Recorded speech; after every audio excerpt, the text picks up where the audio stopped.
Dans un contexte viticole de plus en plus compliqué, la gestion des ravageurs représente un défi majeur. Entre les évolutions climatiques, le retrait de matières actives réputées efficaces et le renforcement des contraintes réglementaires, la protection du vignoble devient plus difficile à maîtriser. Cela se traduit sur le terrain par une augmentation des dégâts, malgré une intensification des traitements insecticides.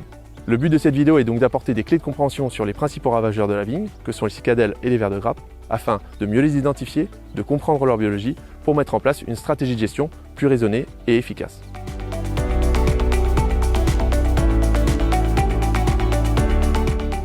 Les vers de grappe sont des papillons tordeuses dont les larves sont inféodées aux organes fructifères de la vigne. On distingue trois principales tordeuses en vigne, la Cochyllis, l'Eudémis et le Ya. Je vais focaliser mon interview sur Eudémis. Alors, Eudémis est un papillon qui fait des diaposes facultatives, c'est-à-dire que quand les conditions abiotiques, c'est-à-dire température, humidité, photopériode, sont bonnes, il enchaîne les cycles en continu. Elle va passer par 5 stades larvaires. Dans le sud-ouest, Eudémis réalise 3 générations complètes et une dernière incomplète, avec un 4e vol tardif qui est souvent très peu enregistré. Elle va passer l'hiver sous forme de chrysalide et au printemps, vers fin mars, début avril, on va voir une émergence des premiers papillons. La première génération va durer approximativement 2 mois et au moment des glomérules, c'est-à-dire fin mai, mi-juin, on va avoir de nouveau une chrysalide et le papillon va amorcer un 2e vol. Durant tout le mois de juillet, on va avoir un stade larvaire qui va se passer. Ensuite, on va avoir une 3e vol fin juillet, début août, avec un développement larvaire durant tout le mois d'août et début septembre. En automne, quand la photopériode va diminuer, on va avoir les derniers stades larvaires, le 5e stade, qui va se nymphoser et se transformer en chrysalide, qui va finalement diaposer tout l'hiver et le cycle recommence.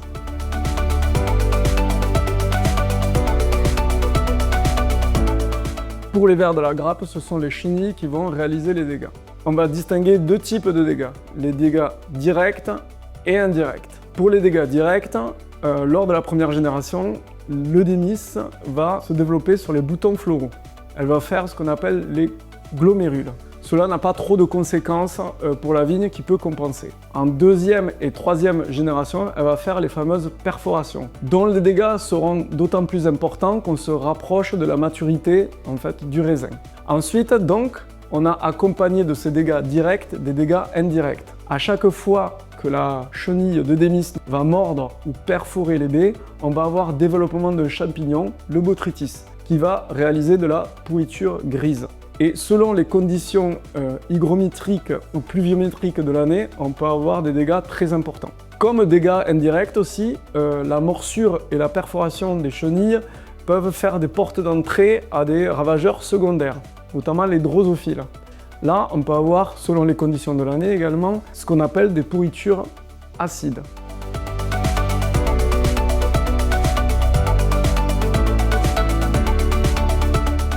Concernant les stratégies les plus efficaces contre ces ravageurs, il n'y a pas de bonne et mauvaise stratégie. Il y a des contextes totalement différents. Ça va dépendre de l'historique de la parcelle, du millésime, de la configuration géographique, de la volonté de faire une lutte collective ou pas, et éventuellement de la sensibilité du viticulteur dans la fibre agroécologique. Par exemple, en vigne, une des stratégies intéressantes est la confusion sexuelle, qui consiste à émettre une phéromone qui va désorienter les mâles qui ne pourront pas retrouver les femelles pour s'accoupler. Pour cette technique, si elle est bien réalisée, c'est-à-dire dans des grands îlots, plus de 5 à 10 hectares, et avec le nombre adéquat de diffuseurs avec un renforcement des bordures, on a quelque chose de très bien. Au bout de quelques années, on a une diminution conséquente de la population de vers de grappe. Ensuite, il existe des stratégies insecticides très intéressantes aussi. Si à côté on fait plein d'observations pertinentes au niveau des pontes et des perforations, on peut avoir une stratégie insecticide efficace et en plus plutôt saine au niveau des auxiliaires avec des molécules comme le bacillus. Ça va dépendre du millésime et ça va dépendre du contexte.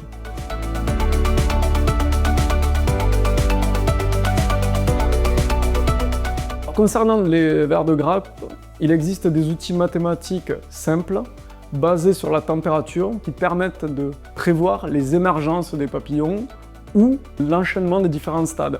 Le modèle le plus connu est le modèle Roerich qui permet d'anticiper les premiers vols au printemps. Concernant les seuils, il y a énormément de différences. J'ai envie de dire qu'il y a autant de seuils que d'organismes ou de préconisateurs. En général, cela consiste à observer en fait un nombre d'organes, en général c'est des grappes, et de regarder qu'est-ce qui se passe dessus et d'estimer un pourcentage, soit de perforation, etc., etc. À une époque, on utilisait beaucoup les seuils au niveau des glomérules. Actuellement, ces seuils sont un peu obsolètes parce qu'on s'est aperçu finalement que ce n'était pas un bon outil de regarder les seuils au niveau des glomérules. Donc là aussi, ça va dépendre réellement du contexte. On va plutôt raisonner les choses, c'est-à-dire qu'on va regarder l'historique de la parcelle, les millésimes, qu'est-ce qui se passe cette année-là. Et on va plutôt se concentrer sur des seuils basés sur les pontes. Si on est dans une historique de parcelle à forte pression ou dans un millésime favorable au ver de grappe, là, on peut dès la deuxième génération, avec 5% comme seuil, déclencher un insecticide. Dans les autres cas, on ne le fait pas. Et ensuite, extrême vigilance en troisième génération. On l'évoquera tout à l'heure sur les changements climatiques. Désormais, c'est vraiment focus sur cette génération où en troisième génération, on va vraiment faire beaucoup de fréquences de comptage qui vont nous permettre de définir des seuils. Et là, en général, c'est du traitement systématique.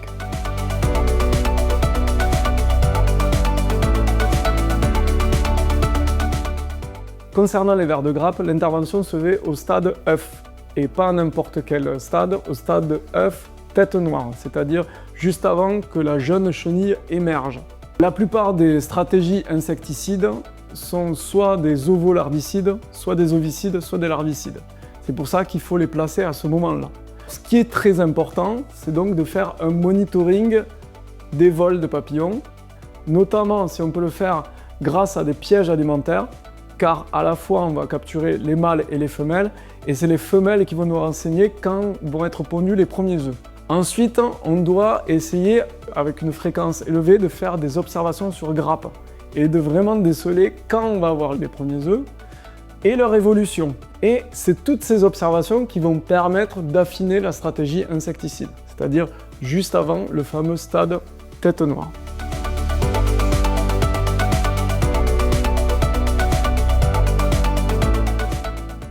Les recherches de biocontrôle et de lutte biologique se concentrent essentiellement sur les vers de grappe.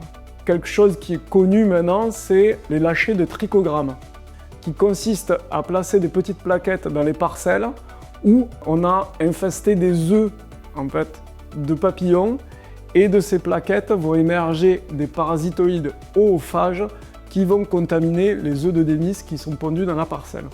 Concernant la lutte biologique, il existe le programme ANR Parade de l'INRAE, qui est actuellement en cours, qui consiste en prélevant des chenilles de première génération et de deuxième génération, grâce à un outil moléculaire, de regarder si elles sont parasitées ou pas par des parasitoïdes naturels. Et c'est assez intéressant parce que ça peut modifier ou améliorer les stratégies de lutte insecticide derrière.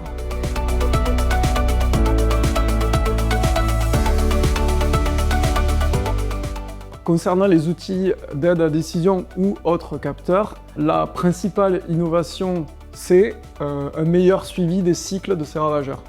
Actuellement, il n'y a pas d'outils d'aide à la décision qui font du quantitatif, c'est-à-dire on ne peut pas prévoir le risque, c'est toujours qualitatif. Mais ça permet aux conseillers plutôt d'affiner leur observation. Je l'évoquais tout à l'heure, grâce au modèle mathématique, notamment avec les degrés jours, ça permet de savoir quand on a des pontes, quand on a des chenilles ou quand on a des vols de papillons. Donc ça permet finalement d'optimiser les observations sur le terrain et d'être un peu meilleur. Concernant les innovations de recherche, notamment vis-à-vis du ver de grappe, on a une innovation qui concerne la technique du mâle stérile, qui était une technique utilisée pratiquement uniquement contre les diptères, notamment les moustiques. Alors cette technique, elle est innovante parce qu'elle consiste à élever en masse des papillons, plutôt en laboratoire, à passer les chrysalides au rayon gamma pour tuer les femelles et stériliser les mâles. Ensuite, cette population, on va le relâcher par petits groupes dans les zones infestées. Et petit à petit, les mâles stériles vont se reproduire avec les femelles sauvages qui vont engendrer en fait des œufs non viables. Donc progressivement, on peut abaisser la population. Alors actuellement, c'est expérimental.